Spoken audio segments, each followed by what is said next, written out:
Woe unto those who call good evil and evil good. So today let's take a look at how the spirit of Esau and the spirit of Cain, also the Canaanites, that spirit, that ideology has overtaken our societies. And let's take a look how these big channels and the media manipulates us to keep the status quo of that Canaanite philosophy. You know, in the old times, God set us apart from all other peoples of the world, from all other gods, all other religions, and He wanted to build His kingdom through us. And He gave us land, He gave us a culture, He gave us a relationship with the Father. But ever since the garden and all through scriptures, you see that there were other people who were not called by His name, who were not part of the covenant, that resented that. They thought it was unfair, and they've always tried to be part of it, bring in liberalism, equality, but not just that, because they never wanted to be truly part of it. They wanted to change the whole thing and make it a free-for-all, which was always a downfall for the empires that came out of our people. So today I want to talk about the alt-right and Christian nationalism and all these groups who are deemed evil by the media. First of all, I'm not affiliated with these groups. I'm a follower of Christ, and I believe that Christ reconciled me with my Father. And He wants us as a people not to have other gods before Him, right? There is only one law, and it is His law, right? But let's take a look at how the media manipulates us, because the media is working in the spirit of the Antichrist. So we know that in the 30s a party in Germany arose which was called the National Socialist Party, and they made Germany prosperous and richer than it has ever been before. But we all know the story and what is the story they told us, and they have ever since equated even the name nationalism with evil, right? But nationalism just means that you are for your own nation, right? That is pure logic, and I'm going to show you how they even deem common sense, facts and logic as being evil.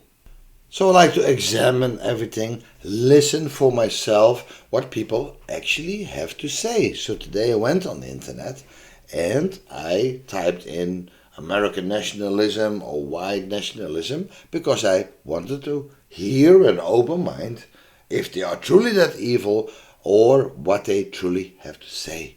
But I couldn't find almost nothing about what they have to say.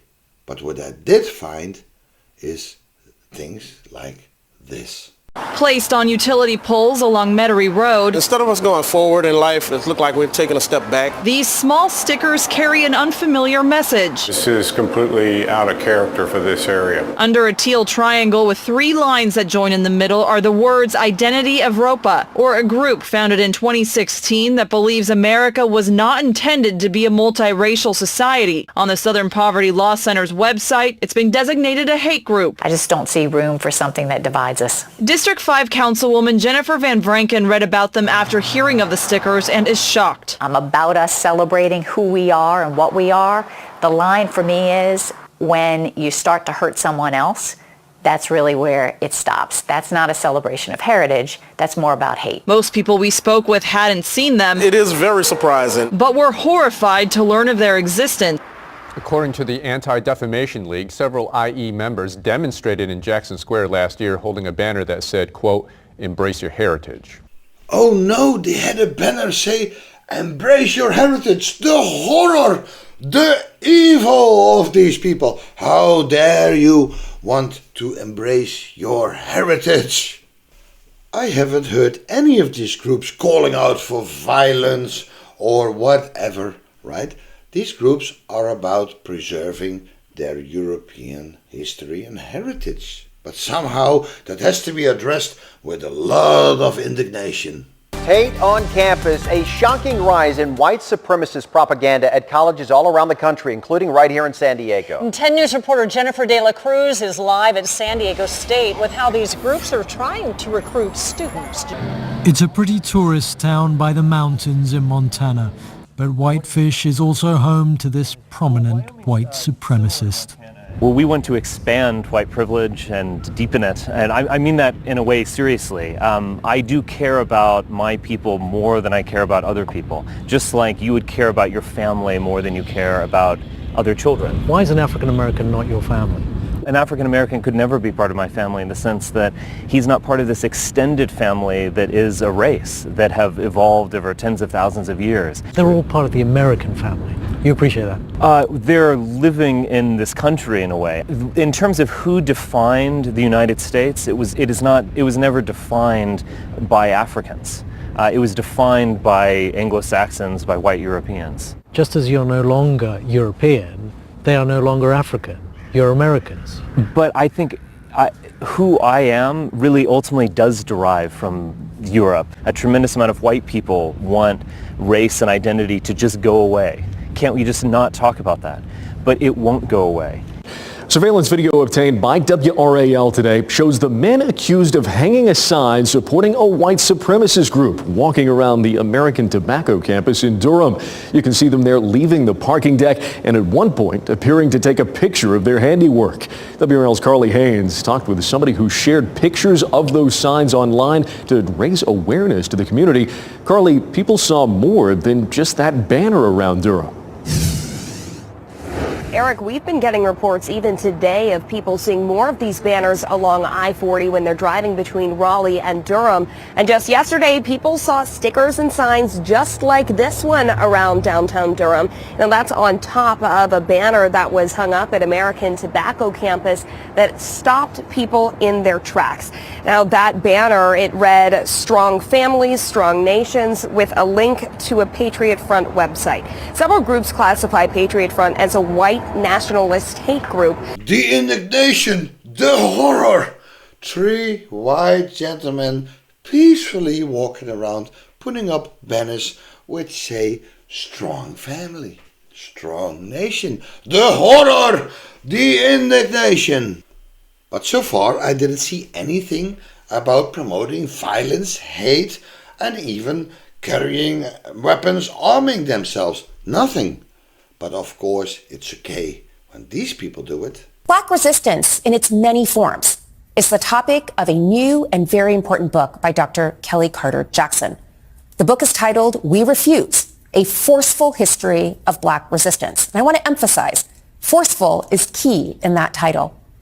Even as the NAACP was arguing for protection in court, Black people outside of courts were arming themselves and learning self-defense on the ground. They understood that the courts might not protect them day to day and that they would have to protect themselves. Jackson's examples of resistance span the length of American history, and throughout, a basic theme emerges of Black women as among the fiercest resistors, protectors, and revolutionaries.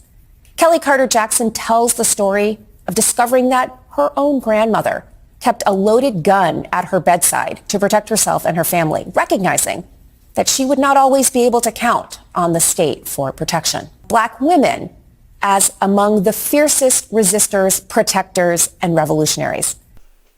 So it is just simple history and fact that Europe for thousands of years contained the same European people. And these European people also founded the United States of America. It has nothing to do with hate, bigotry, supremacy, racism. It is just fact. And it is also a fact that the white people in every nation they build are becoming the minority. Here it says in 20 years they will be the minority, but it's going to be quicker than that. Also because Arab people and Jewish people are also counted as being white. But everyone who shows concern about the disappearance of the white people are called racist and nationalist and are being called the greatest evil on earth, right? But no one seems to think it's evil that the white people are actually disappearing. I'm in the PTA, for God's sakes. I might as well be every white suburban Becky that has ever called the cops on a brown person for walking down her street. I'm not perfect, but I'm not that Becky. I fight white nationalism for a living, and I'm inviting you to join me in solidarity. Let me tell you how and why. Racism and the rising tide of white nationalism is my problem too. It's not just my problem because my story is more than the obvious. It's not just my problem because my friends and family are black folks, immigrants, trans folks, Jewish and Muslim. It's my problem because it's all of our problem.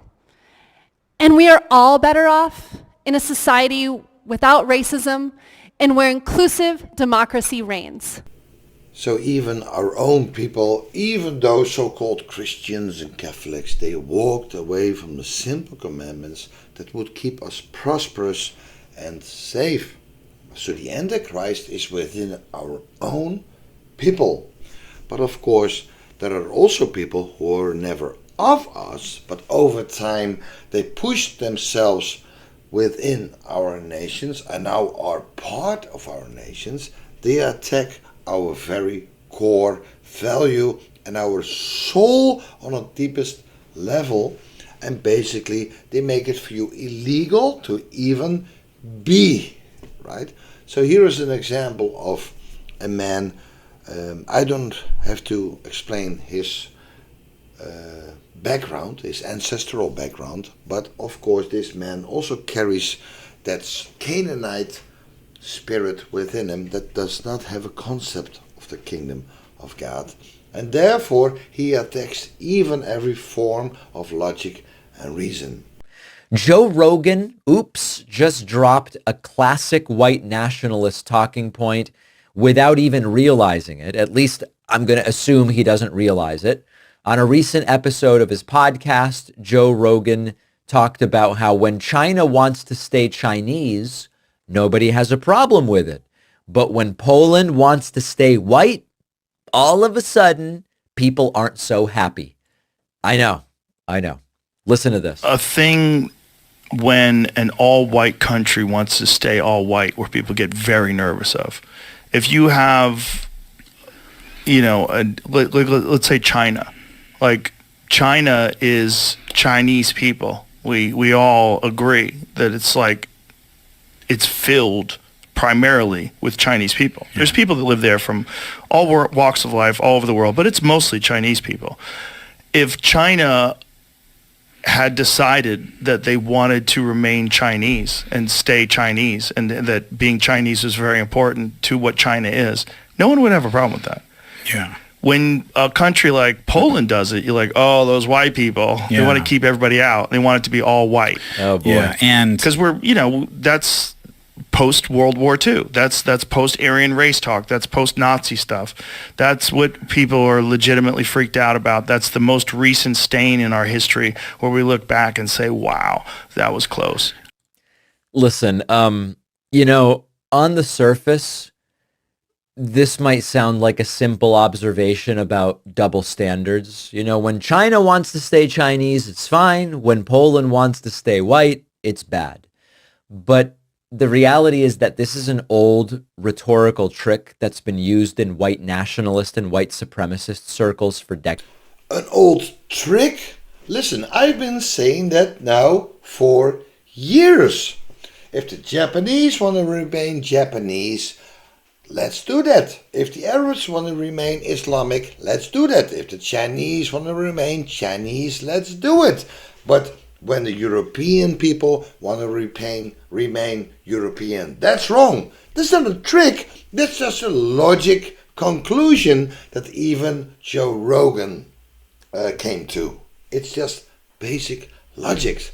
But this Edomite, he twists things around, manipulating you that it is an old nationalist trick. white people. They Yeah. want to keep everybody out. They want it to be all white. Oh boy. Yeah, and Because Guys, no one of these people cares about the fact that we are quicker and faster disappearing from our own nations. Many even rejoice in that fact, right? So, for love for your people, for your history, a culture is not evil, is not racist. It is just having a love for what you have. And I think that all people may have a love for what they have. But guys, we have to start to see the manipulation tricks now, because there's almost nothing left. I don't think it's just in Europe. It's also coming to a city near you.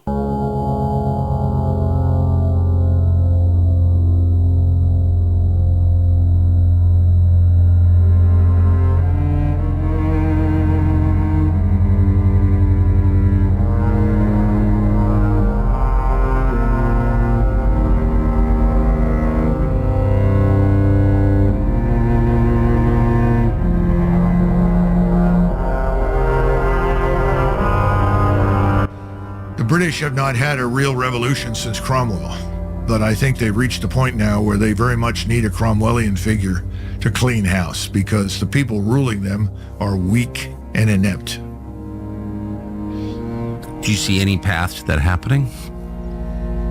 I don't know. I haven't been to Britain for many years. Really? No, I have not. I think the last time I was in Britain was 2005. Don't go. It'll make you too sad. Yeah, I mean, you're talking to somebody who worships at the altar of English-speaking civilization. Me too. And I don't even want to think about it. But I think there are still enough Scots, Welsh, English, and Irish there who will stand up and be counted. I'm cheered up by somebody like Conor McGregor that stands up and defends Irish national culture, identity, language, everything. All of the Europeans need to come to Jesus on this one. They need to come very, very soon. And that doesn't mean they're evil. It means that they're defending the one thing that is worth defending, which is their own country, their own nation, their own society.